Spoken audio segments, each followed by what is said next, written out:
6:45 a.m. Jerusalem, tons of cloud, some golden sky.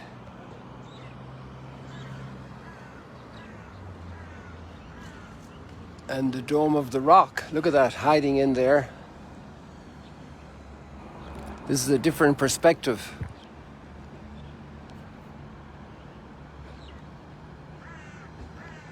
And just up higher they have the Seven Arches Hotel. It looks very compressed here in this perspective. Here in Jerusalem. The Mount of Olives. Here we see a Christmas tree flickering. Let me get it better into focus for you. It's still Christian Quarter.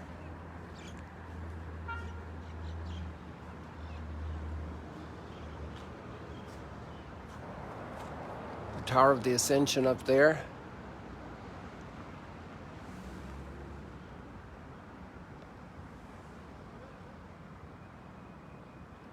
Augusta Victoria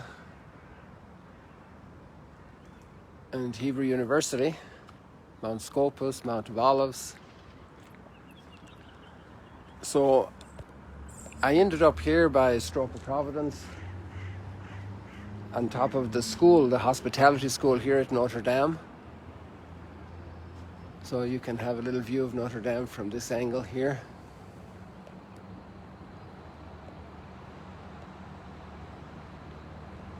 Tower, one of the towers.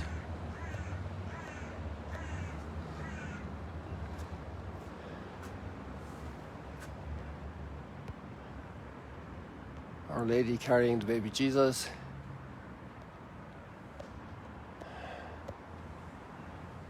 And then I wish I could go across here, but that's okay. We're here now because we want to be watching the sky for the sunrise. And the clouds are helping us and blocking us. They're helping and blocking us. Hey, I see another Christmas tree I hadn't noticed before, way up on Mount Scopus. I wonder who put that up. It's up near the university. Now, I'm curious to know who did that. That's interesting. I wonder if that's the university. Maybe some of the Jerusalemites can tell us. Some of the locals here who might be chimed in. If that tree is on the university property, maybe it's an expression of that welcoming of the other, which is so wonderful.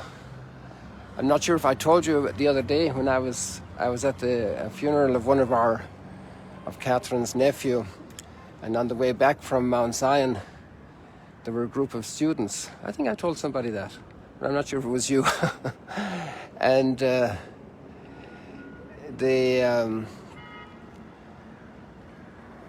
these students were high school students, so teenagers, 14, 15-year-olds. And the teacher, there were two teachers, and one of them beckoned at me. She was speaking and addressing the students, and she asked me if I would like to speak with them.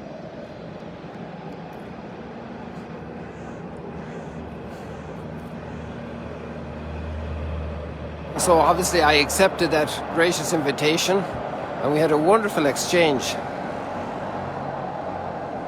The ability to live with the other. I think one of the most important teachings of our faith that we have to recover and live deeper and deeper and deeper is that everyone is made in the image and likeness of God.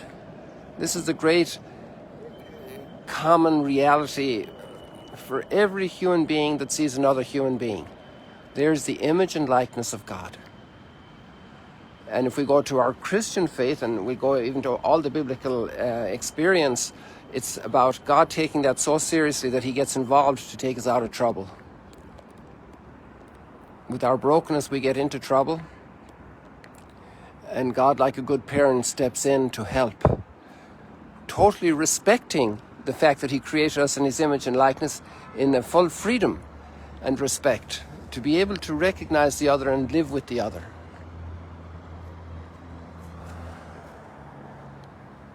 Today I'm going to keep it short because our community is having retreat, And I just want to get you started with the reading so that you yourself get in there. And today is the last day of the year, so it's a theme of great thanksgiving. Thanksgiving for God's providence throughout this year, which has been difficult in many ways. But what year has never been difficult? Sometimes we have major blessings, and that helps us to kind of ice over the difficulties that we have experienced. But every year is difficult. Every year is a challenge. And then maybe we've made some mistakes in relationships and words we spoke and deeds we did and things we didn't do that we should have done. But God's love for us is always inviting us to love more. That's the deepest truth in us. He made us in His image and likeness, and He wants and invites us to love more, to love in response. So our contrition is a contrition not just, oh, darn it, I did a mistake. It's, Lord, I love you. I want to love you more.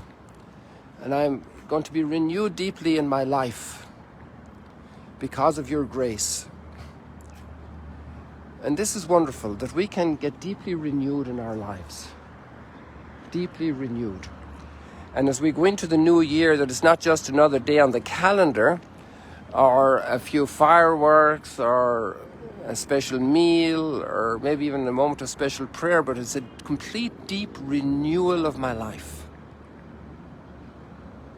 A deep renewal of my life, that I'm going to start a new year completely confident in God's blessing, in His company, in His providence. And He can turn all situations. He's the best at making lemons into lemonade. You know, sometimes there's that kind of proverb, toughen up. If you get lemons, make lemonade. But God is the best one that turns the lemons into lemonade.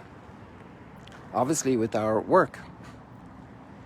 It's interesting, the first reading today starts, children, it is the last hour. So the last day of the year. And there are distractions and there are difficulties and challenges, but here we can open our heart and trust and thank and be a blessing. Part of the blessing that God is pouring out on the world is our own presence in the world. Let the heavens rejoice and the earth be glad. What a beautiful line. Let the heavens rejoice and the earth be glad. That smile coming through the clouds.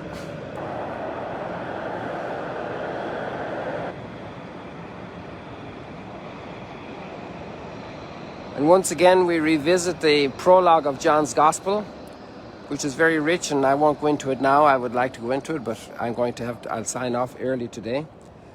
All things came to be through Him, and without Him nothing came to be. And He was light, and the light shines in the darkness, and the darkness has not overcome it. There are great lines here of consolation, of strength, of encouragement. To be born of God. To be born of God in His image and likeness. People, God bless you as you wind up this year, wrap up in great thanksgiving and in joy and in blessing for the whole world. So here we are as we say goodbye from Jerusalem this morning. Pray for us on our retreat today as well. God bless you. See you later, alligator.